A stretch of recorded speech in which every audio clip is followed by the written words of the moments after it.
तो forfeiture of shares का मतलब ये हुआ कि जब्तीकरण। जब्तीकरण का मतलब ये होगा कि cancel the calls in arrear shares. जो भी मेरा कॉल्स इन एरियर शेयर्स हुआ था उसको मैं जब्त कर रहा हूँ। तो फॉरफीचर ऑफ शेयर्स का जनरल एंट्री किस तरह पास आउट होता है चलिए देखते हैं।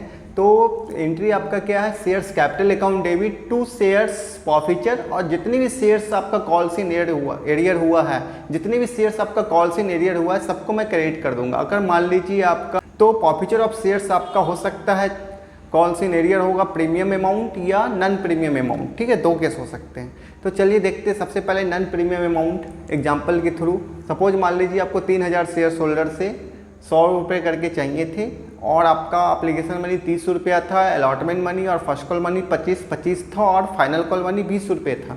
आपका एप्लीकेशन मनी रिसीव्ड हो गया है और allotment first call second call money 200 share holder एक जो थे वो नहीं दिए। Allotment first call second call money जो है 200 शेयर होल्डर से प्राप्त नहीं हुआ है।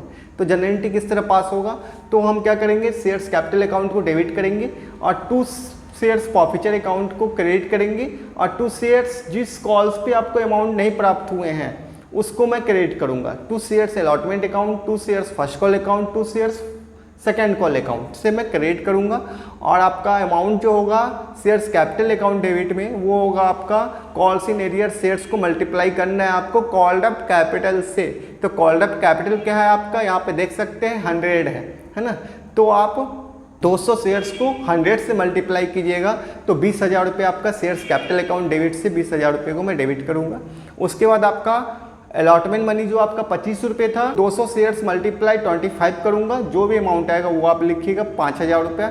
फिर आपका second call 2 shares second call पे जो अमाउंट होगा वो 200 शेयर्स मल्टीप्लाई 25 5,000 रुपया। और फिर आपका फाइनल कॉल पे क्या होगा आपका 200 शेयर्स मल्टीप्लाई 20 तो 4,000 रुपये आपका फाइनल कॉल पे आ गया। तो हम क्या देख रहे हैं 5,000 5,000 और 4,000 रुपया 14,000 रुपया हो गया।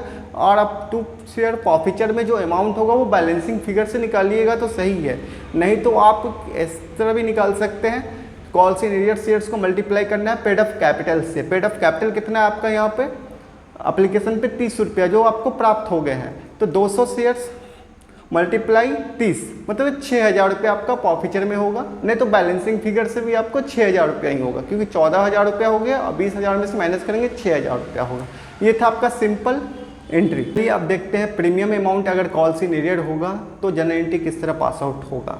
अगर मान लीजिए अलॉटमेंट पे आपका 10 रुपया प्रीमियम था और वो भी प्राप्त नहीं हुआ है तो जनरल एंट्री क्या होगा, शेयर्स कैपिटल अकाउंट से डेबिट करूंगा और सिक्योरिटी प्रीमियम को भी डेबिट करूंगा। बट यहाँ पे नॉमिनल अकाउंट का तो रूल्स फेल हो गया, जो गेन हो रहा था उसको मैं डेबिट कर रहा हूँ। डेबिट मैं इसलिए कर रहा हूँ क्योंकि यहाँ पर मेरा प्रीमियम अमाउंट भी एरियर हुआ है, तो यहाँ पर आपका एरियर हुआ है इसलिए मैं डेबिट कर रहा हूँ प्रीमियम को भी। ओके, तो प्रीमियम अमाउंट को भी डेबिट कर दूंगा और फिर एंट्री जो होगा आपका 2 shares forfeiture, 2 shares allotment, 2 shares first call, 2 shares final call ही होगा। ओके, तो यहाँ पे आपका शेयर्स कैपिटल में वही होगा calls in arrear shares multiply called up capital 20,000 रुपया। सिक्योरिटी प्रीमियम में जो अमाउंट आएगा आपका 200 शेयर्स मल्टीप्लाई 10 2,000 रुपया। और फर्स्ट कॉल पे जो अमाउंट होगा वो आपका होगा 200 शेयर्स मल्टीप्लाई 25 5,000 रुपया। और फाइनल कॉल पे जो अमाउंट होगा 200 शेयर्स मल्टीप्लाई 20 4,000 रुपया। और उसके बाद जो अलॉटमेंट पे अमाउंट होगा वो हम 200 शेयर्स को हम 25 से करें या 35 से करें, ये कन्फ्यूजन होता है स्टूडेंट का। तो आपको प्रीमियम अमाउंट एरियर हुआ है, इसका मतलब 200 शेयर्स को मल्टीप्लाई करना है इंक्लूडिंग प्रीमियम अमाउंट से 35 से मल्टीप्लाई करेंगे। ओके, तो 200 शेयर्स मल्टीप्लाई 35 7,000 रुपये आपका क्या होगा अलॉटमेंट पे आएगा।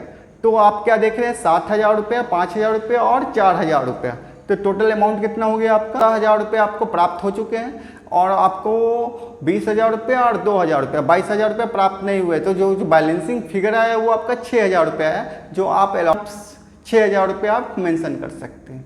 ओके, आपको आई होप समझ में आया होगा जनरल एंट्री फॉरफीचर का।